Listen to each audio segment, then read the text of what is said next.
Another day, another Zig rewrite. And this time I was rewriting a CLI that I had written in Go called book. I am rewriting it in Zig, of course. So this is a little CLI that I wrote a while back for managing and opening bookmarks in my terminal. So you can see here that you add a bookmark like so, and then you open it like so. You can list them, you can delete specific bookmarks, you can delete all the bookmarks, you can search for bookmarks. This should be a double hyphen, but that's okay. So one of the interesting things about this one was I wanted to actually leverage some dependencies to make this a little cleaner, since the last CLI that I migrated was very, very small. This one's a little more complicated, and there are some things that I think are really, really awesome about this implementation. Most of it boils down to this really nice library called Zig CLAP. And the way this works is that this value right here, this set of values, is parsed at compile time. So you're able to write your CLI specification like this, and then that gets built at compile time. So if you're unfamiliar with Comptime, so Zig has this concept of Comptime, and it's essentially code that gets ran at compile time, and then the rest of your code, of course, gets ran at runtime. That being said, you can build really complex things with Comptime that are really, really useful. In a way, this is somewhat similar to macros in certain languages. I would say that it's fairly different than templates in C, mainly because Comptime code is just normal Zig code. It's just when it gets executed. So this clap library has a parse params Comptime, like I mentioned. So this gets parsed at Comptime, and then it builds out all of the structs necessary to access this and makes that available via params. So you can see here, we parse this, and we have params, and then you can see where we actually use that down here. So params is used right here. We call clap parse, and we get outcomes from parsing that CLI, or the args as that CLI. So we have a res, and then we can say if the args has delete all. So if this one is true, then trigger delete all. If it is list, trigger list. If it is delete and it has a positional, then handle deleting that single positional. If there are positionals, if we've reached this and we have positionals and no other real arguments, then we're either going to store a bookmark or open a bookmark. So yeah, we have a lot of flexibility from this clap library that works at Comptime, which is just fascinating. Another fun thing with this one that I didn't do with my last CLI was I got to work with files. This is nice. Having access to the app data directory as part of the standard file system is nice. Most modern languages are tending to do this out of the box now.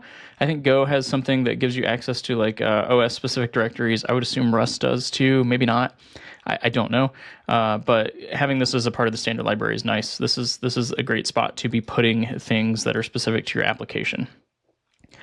Working with files, yep. So breaking things apart into smaller functions. So getting the bookmark file, getting the storage path, those things like that.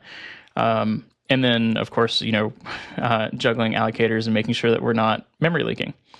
One thing I will call out that I thought was really, really neat is I ran into a memory leak where the stack trace was not helpful at all.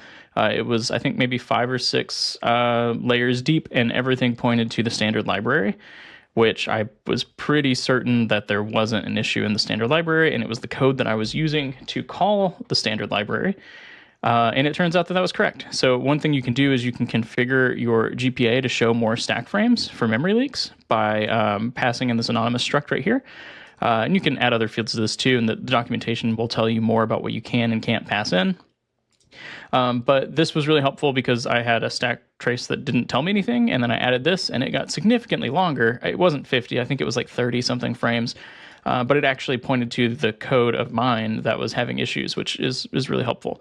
So if you run into issues like that, you may want to increase the stack trace frames for your general purpose allocator to help you identify where those leaks are actually coming from. Most of the time in the past, I've not had to do this. It usually is pretty accurate, but sometimes you might run into some issues with that. I think that's mostly it. Outside of this, I removed all the Go code. So if you're curious what this was implemented like in Go, the files are one-to-one. So what did paths look like in Go? You can see what paths look like here. 66 lines. What does paths look like in Zig? Shockingly 35 lines. Kind of shocked that it's less, but what I've seen is that Zig tends to be about the same or a little bit more lines of code than Go. And a lot of that's because you're freeing things and you need to write the code to free things. So yeah, maybe another one would be like storage. So what does storage look like in Go? So we have this bookmark struct. We have some functions that store bookmarks, delete bookmarks, those type of things. And you can see storage in Zig here. I copied this pattern over pretty directly. So I created a struct here.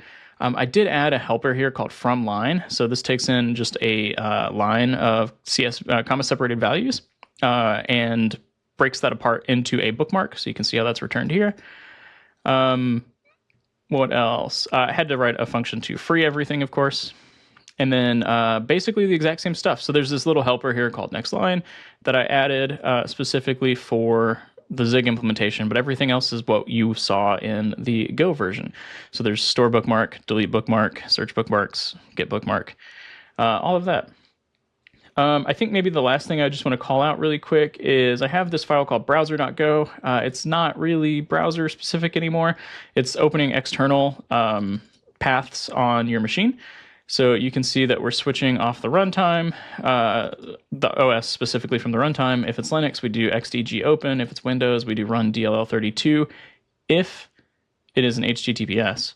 Otherwise, we just pass it to Explorer and let Explorer pick it up. If it's Darwin, we just use open because open takes care of everything, or the things that we support at least. So that one's kind of neat.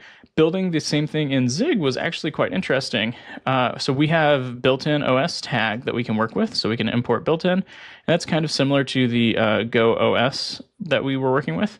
We're switching off of things. Processes can be ran like so. I think the one thing that I think is particularly interesting, and I'm not sure if I'm doing something wrong with my Go implementation. I don't think so.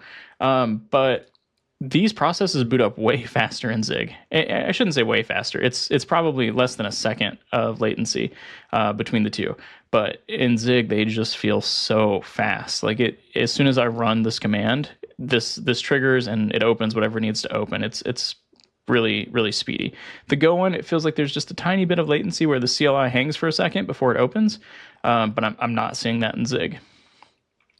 And then again, so this is the second thing I've converted over, at least open source wise, from a language to Zig.